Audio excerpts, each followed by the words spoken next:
Yes Jamsheed പറയും please. Sir, നമ്മുടെ Haris doctor ഇപ്പോഴത്തെ വിഷയം ഉണ്ടല്ലോ, ഹോസ്പിറ്റലിൽ കുറച്ച് എക്യുപ്മെന്റ്സ് ഇല്ല എന്നൊക്കെ പറഞ്ഞ ഗവൺമെന്റിനെതിരെ കുറച്ച് പരാതികൾ നൽകിയിരുന്നു. അതിന്റെ ഭാഗമായിട്ട് ഇപ്പൊ ഉണ്ടായ നടപടിയെ കുറിച്ചും മറ്റുള്ള കാര്യങ്ങളെ കുറിച്ചും സാറിന്റെ നിലപാടും അഭിപ്രായം ഒന്നും ഞങ്ങളുമായിട്ട് പങ്കുവെക്കാമോ? എനിക്ക് തോന്നുന്നു ഏറ്റവും ഈ വിഷയത്തിൽ നല്ല കൗതുകമുള്ള അഭിപ്രായം പറഞ്ഞത് BJPയുടെ മുൻ കേന്ദ്രമന്ത്രിയായിരുന്ന മുതിർന്ന BJP നേതാവായ ശ്രീ മുരളീധരൻ ജിയാണ്. അദ്ദേഹം പറയുകയുണ്ടായി, കേരളത്തിന്റെ കഫീൽ ഖാനാണ് ഹാരിസ് ഡോക്ടർ. അപ്പം യഥാർത്ഥത്തിൽ കഫീൽ ഖാൻ ഇതേപോലെ ഗോരഖ്പൂരില് സ്വന്തം കയ്യിൽ നിന്ന് ബുദ്ധിമുട്ടി ഓക്സിജൻ സിലിണ്ടറും മറ്റും വെക്കുകയും എന്നിട്ടും അദ്ദേഹത്തിനെതിരെ നടപടി വരികയും ഒക്കെ ചെയ്തിട്ടുണ്ടായിരുന്നു. അതേപോലെ ഹാരിസ് ഡോക്ടർ ഒരു പ്രശ്നം പറഞ്ഞാൽ ആ പ്രശ്നത്തെ അഡ്രസ് ചെയ്യുന്നതിന് പകരം അദ്ദേഹത്തിനെതിരെ നടപടി എടുക്കുന്നത് വളരെ ദൗർഭാഗ്യകരമാണ്, ശരിയല്ലാത്തൊരു കാര്യമാണ്. അത് നമ്മുടെ ഗവൺമെന്റ് ഒരു പ്രതികാര നടപടിയിലേക്ക് പോകുന്നു എന്ന് പൊതുജനത്തിന് മനസ്സിലാകുകയോ തോന്നുകയോ ഒക്കെ ചെയ്യുന്നുണ്ട്. അതുകൊണ്ട് ഗവൺമെന്റ് അതിൽ നിന്ന് പിൻവാങ്ങണമെന്നുള്ളതാണ് ഒരു സാധാരണ ജനം എന്ന നിലയിൽ എനിക്ക് പറയാനുള്ളത്. അതായത് നമ്മുടെ പോരായ്മകൾ, നമ്മുടെ ഗവൺമെന്റിന്റെ പോരായ്മകൾ പറഞ്ഞാൽ അത് അടിച്ചമർത്തപ്പെടും, കേസിൽ കൊടുക്കും, നിയമപരമായിട്ട് അതിനെ നേരിടും എന്നുള്ളതാണോ ജനങ്ങളിലേക്ക് ഇതിന്റെ ഒരു ആശയമായിട്ട് മെസ്സേജ് അല്ലേ പോകുന്നത്? ശരിക്കും അച്ചടക്കം വേണ്ടെന്നാരും പറയുന്നില്ല, പക്ഷെ അച്ചടക്കത്തെക്കാൾ പ്രധാനമല്ലേ സത്യം? ഡിസിപ്ലിൻ ഇമ്പോർട്ടന്റ് ആണ്, പക്ഷെ ഡിസിപ്ലിനേക്കാൾ പ്രധാനമല്ലേ ആരോഗ്യവും സത്യവും എല്ലാം? നാളെ ഏതെങ്കിലും രീതിയിൽ ഈ എക്യുപ്മെന്റ്സിന്റെ കുറവുള്ളത് കാരണം ആർക്കെങ്കിലും എന്തെങ്കിലും ബുദ്ധിമുട്ട് പറ്റിയതിനു ശേഷം ഇത് പറഞ്ഞാൽ മതിയോ? അപ്പൊ അവിടെയാണ് ഇത്തരം കാര്യങ്ങളിൽ ഗവൺമെന്റ് ഒരു പോസിറ്റീവ് സമീപനം എടുക്കണം. വിമർശിക്കുന്നവർ ശത്രുക്കളല്ല എന്ന് നമ്മൾ മനസ്സിലാക്കണം. അപ്പോൾ ആ അർത്ഥത്തിൽ പോസിറ്റീവായി ഇത് ഗവൺമെന്റ് എടുക്കുന്നതിന് പകരം ഈ ഫീഡ്ബാക്കിനെ എല്ലാം എന്താ പറയുക ക്രിറ്റിസിസമായിട്ട് എടുക്കേണ്ട കാര്യമില്ല. പകരം ഗവൺമെന്റ് ഒരു പോസിറ്റീവായ ഫീഡ്ബാക്ക് ആയിട്ട് എടുത്തത് പോകാനാണ് നോക്കേണ്ടത്. അങ്ങനെയാണ് മെച്യൂർ ഡെമോക്രസീസ് വർക്ക് ചെയ്യേണ്ടത്. ഒരു പ്രശ്നം വന്നാൽ ആരെങ്കിലും ഫ്ലാഗ് ചെയ്താൽ സർക്കാരിന്റെ പ്രതിച്ഛായ ബാധിച്ചു എന്നൊന്നും അല്ല കരുതേണ്ടത്. ഒരു പ്രശ്നം ആരെങ്കിലും തുറന്നു പറഞ്ഞാലല്ലേ അത് പരിഹരിക്കാൻ പറ്റൂ. അപ്പൊ അങ്ങനെ ചെയ്യുമെന്നാണ് എന്റെ പ്രതീക്ഷ. അതോടൊപ്പം തന്നെ സാർ ഒരു കാര്യം കൂടി സൂചിപ്പിച്ചോട്ടെ. ഇപ്പൊ നമ്മള് ഡോക്ടർക്കെതിരെ വന്നിട്ടുണ്ടായിരുന്ന പരാതി എന്ന് പറയുന്നത് എക്യുപ്മെന്റ് കാണാനില്ല എന്നുള്ളതാണല്ലോ. പക്ഷെ പിന്നീട് അത് എക്യുപ്മെന്റ് അവിടെ ഉണ്ട്, ഇപ്പൊ ഉപയോഗിക്കുന്നില്ല എന്നുള്ള രീതിയിലേക്ക് മാറി. അതിനുശേഷവും ആരോഗ്യമന്ത്രി കൊടുത്ത ബൈറ്റും നമ്മൾ വളരെ ശ്രദ്ധേയമായിട്ട് നമുക്ക് കാണേണ്ടതുണ്ട്. അത് അവർ കൊടുത്ത പരാതിയാണ്, ഡോക്ടേഴ്സ് കൊടുത്ത പരാതിയാണ് എന്ന രീതിയിലാണ് പിന്നീട് ഒഴിഞ്ഞു മാറുന്നതായിട്ട് നമുക്ക് കാണാൻ സാധിച്ചു. ഇതിനെ കുറിച്ചിട്ടുള്ളതൊന്ന് പറയാമോ?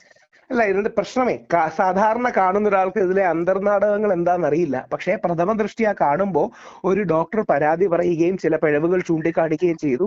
അതിനുശേഷം ഏതെങ്കിലും കള്ളക്കേസിലോ വ്യാജമായ പരാതിയിലോ പുള്ളിയെ കൊടുക്കാൻ ശ്രമിക്കുന്നു എന്നൊരു തോന്നലാണ് ഉണ്ടാകുന്നത്.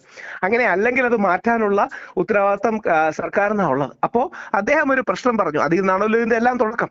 അപ്പൊ അദ്ദേഹത്തിന് ഒരു കൊടുക്കാൻ വേണ്ടി ശ്രമിക്കുന്നു, അതിനുവേണ്ടി പരാതി അടക്കമുള്ള പല കാര്യങ്ങളും പറയുന്നു. അപ്പൊ നമുക്കറിയാം, ഒരാൾക്ക് വ്യാജ പരാതി കൊടുത്ത് ആരെ അറസ്റ്റാക്കുന്നതിന് ഇന്ത്യ മഹാരാജ്യത്ത് ഒരു ബുദ്ധിമുട്ടുമില്ല. അതിന്റെ വലിയൊരു തെളിവാണ് നമ്മുടെ കന്യാസ്ത്രീമാരുടെ കേസ് സംഭവിച്ചത്.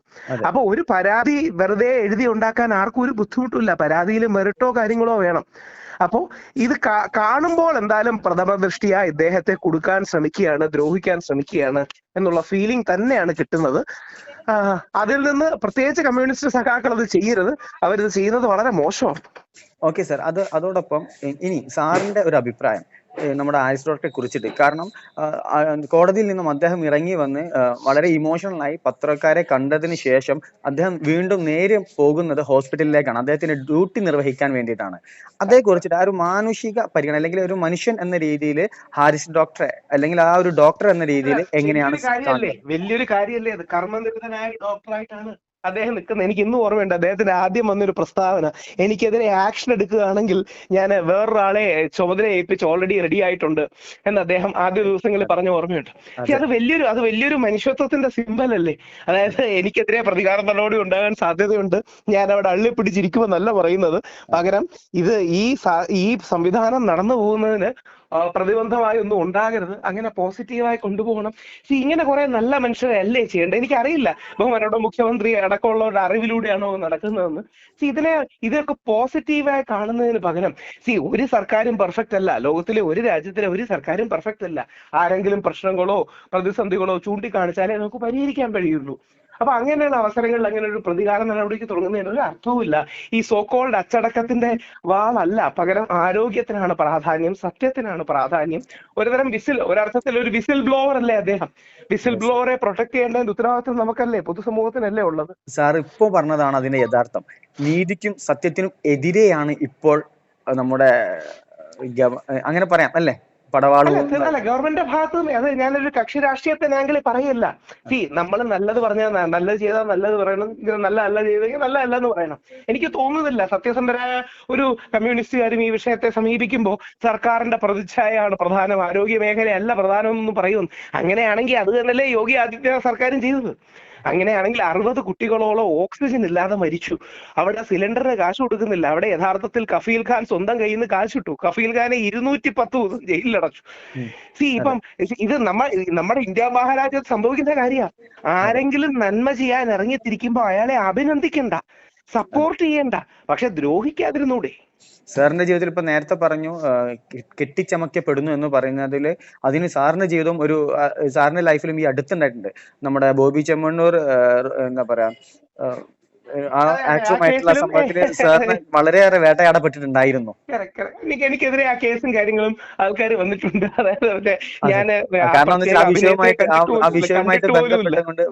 വിഷയവുമായി ബന്ധപ്പെട്ടുകൊണ്ട് നമുക്ക് സാർ ഇതേപോലെ ഒരു ഫോൺ കോൾ ഇന്റർവ്യൂ തന്നിട്ടുണ്ടായിരുന്നു, ബൈറ്റ് തന്നിട്ടുണ്ടായിരുന്നു. അല്ല, ഇത്തരം കാര്യങ്ങളെ പ്രത്യേകിച്ച് ഡിജിറ്റൽ മീഡിയയിലൂടെയാണ് ജനങ്ങൾ അറിയുന്നത് കൂടുതൽ. ഇന്ന് ആൾക്കാർ കൂടുതൽ ആക്സസ്, അപ്പൊ നിങ്ങളടക്കമുള്ള ഡിജിറ്റൽ മീഡിയ ജനങ്ങളെ ഇതിനെക്കുറിച്ച് അറിയിക്കണം. അതിന് യാതൊരു എന്താ പറയണേ വിഭാഗീയതയുടെ അല്ല. ഇത് ഒരാൾ നന്മ ചെയ്യാൻ ഇറങ്ങുന്നു, അയാൾ ഒരു കാര്യം പോയിന്റ് ഔട്ട് ചെയ്യുന്നു, അയാൾ വേട്ടയാടപ്പെടുന്നു. അങ്ങനെയാണെങ്കിൽ നാളെ ഒരാൾ ഈ പ്രശ്നം പറയുമോ? അത് ആര് ബാധിക്കും? അവിടെ ഭാവിയിൽ ഏതെങ്കിലും ജനങ്ങളെയും ചികിത്സ തേടാൻ പോകുന്നവർക്ക് അത് ബാധിക്കും. അപ്പോ തീർച്ചയായും നമ്മൾ എല്ലാ ഹാരിസ് ഡോക്ടറെ പിന്തുണയ്ക്കേണ്ട ഒരു അവസരത്തിലൂടെ തന്നെയാണ് നമ്മൾ കടന്നു പോകുന്നത്. Okay sir, thank you. Indian news ടൈമിനോട് ഇതുവരെ സഹകരിച്ചതിന് നന്ദി. Thank you sir.